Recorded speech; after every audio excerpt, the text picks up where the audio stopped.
Welcome Traveler, I'm Free2Play and I'm your guide for successful free-to-play adventures Terra. Today we'll beat all the final EX tower battles in the most efficient way. Why is it useful being efficient, you ask? Having more time for the difficult EX rebattles or getting resources for the equipment you want to build, it's way more important to rush through those towers as quickly as possible. And these challenges will last for a long time, I suppose, so preparing it once to be as fast as possible makes it better for the long run. Those builds I'm using can differ from yours looking at A4 accessories I'm using, but some weapons are not even top notch, nor do I have some valuable characters which would make certain battles easier. So maybe just see what you might like about the clear, take the information you need as for the strategy itself, or which A4 accessories to obtain from the Awakening exchange soon. Interestingly, I didn't change that team since Richard came into play. I just toggled the equipment around and boosted the damage on the weapons, but that's it. The strategy worked since ages, so I just didn't thought about changing a running system here. Of course, if the ad has lightning weakness, this fight will last way longer than it should. Just quit and wait for the next week with 10 more tries. It's not worth investing too much time into a fight you might lose and have to struggle to win if you can make it easier.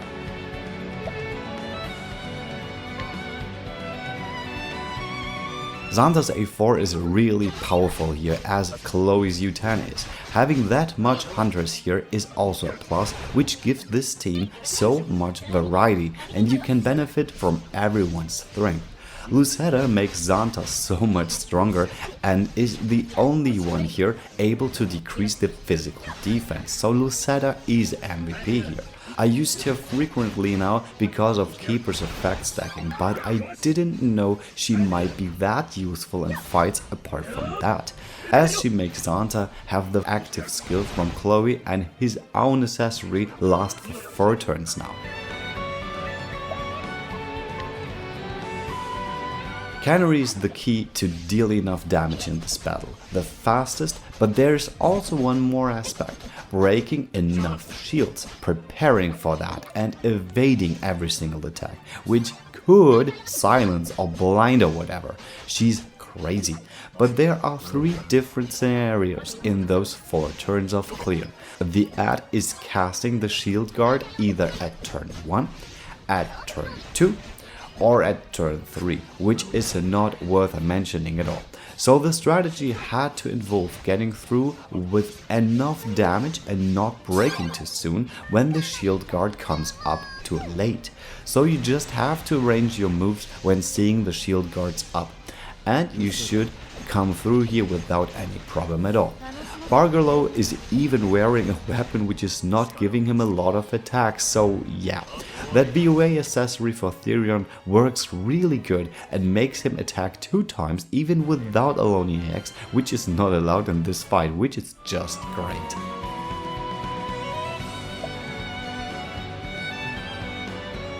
Tadlock is the key member of this clear. Without her massive AoE and ultimate striking that much, this clear is sheer impossible to replicate. Still, the weapons I've used are also not very powerful, so you might end up winning 1 turn later anyway. What I didn't think about was giving Lynette Serenoa's A4 and the evasive equip from BOA 7, as she is hit very often and is not as durable with a Brave Fan. All her passive extensions won't go away after she's been knocked out, because she's extending the passives which were already there. But if you don't have those equips, better make her more durable. Using Fiori Axe as a DPS is also hilarious. But the damage is overkill here anyway, so a strong Iris would also make a good impact here. The boss dancer does not have lots of HP, so breaking enough shields is the priority here in this battle.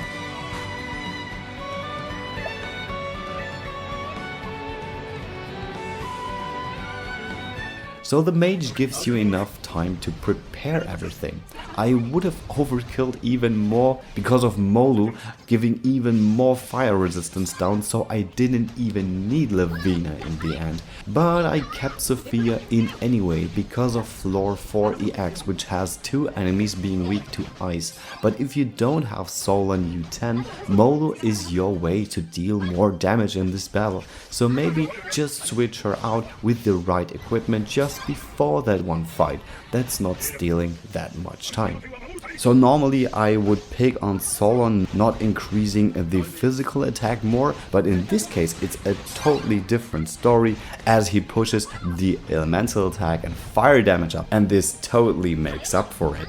I've changed the evasive kit from Cyrus to Sophia, and Solon comes in after he attacked.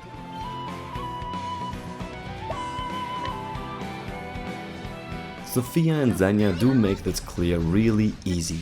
Zenya alone with the Loomis in the back is able to beat that stage, so she's the definition of OP here. The 20% dark resistance down will be 30 when breaking, and wind resistance down is also applied, which helps Sophia EX to burst through the stage with ease, depleting shield AoE in no time. Having Jorge behind her gives her 4 icons from the start, so she can get there very fast. This clear uses Primrose EX ultimate level 10, and without it, it is hard to accomplish because it's not enough icons and attack power on the front row. Nefty is only there to get more icons and to break everyone standing in the way, and of course extending Prim's ult by strength and length.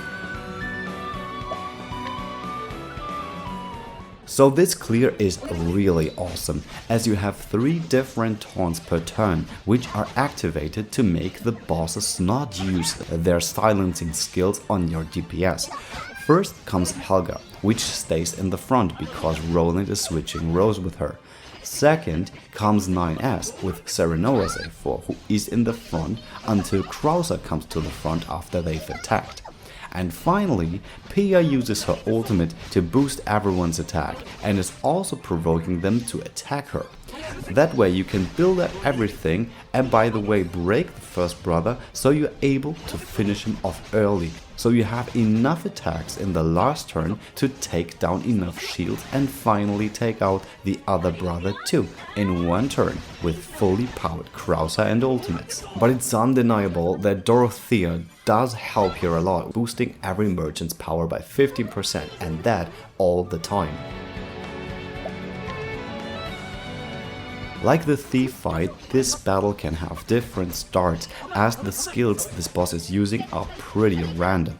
And especially the BP drain is really bad, as this ruins the first damage done in the physical phase. Having Ophelia is really good, as she can deplete a lot of shields unboosted, can strengthen the defenses, and of course revive herself.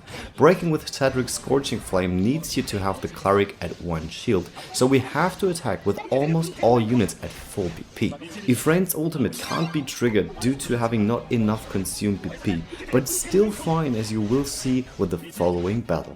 If everything works out with this comp, the damage done is overkilling, so the battle is still over after 9 turns. Hitting way over half of the needed HP is clearly showing that you've done the worst part, and even if some of your skills will be silenced from the cleric, as the Crusader Spray from Renew, this is not beneficial to do enough damage with stat. As you see, it is more than enough to get through the battle without the cleric returning to the physical weakness again.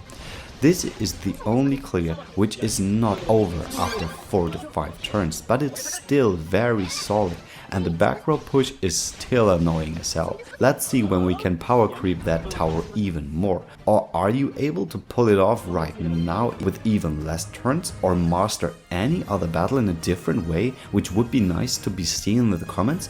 Don't hesitate and ask any questions you like here too, or in my Discord group. And if you'd like this channel to class up, I really appreciate a subscription if you didn't already, and give thumbs up to the video if you've liked what you've seen. See you next time, you're free to play.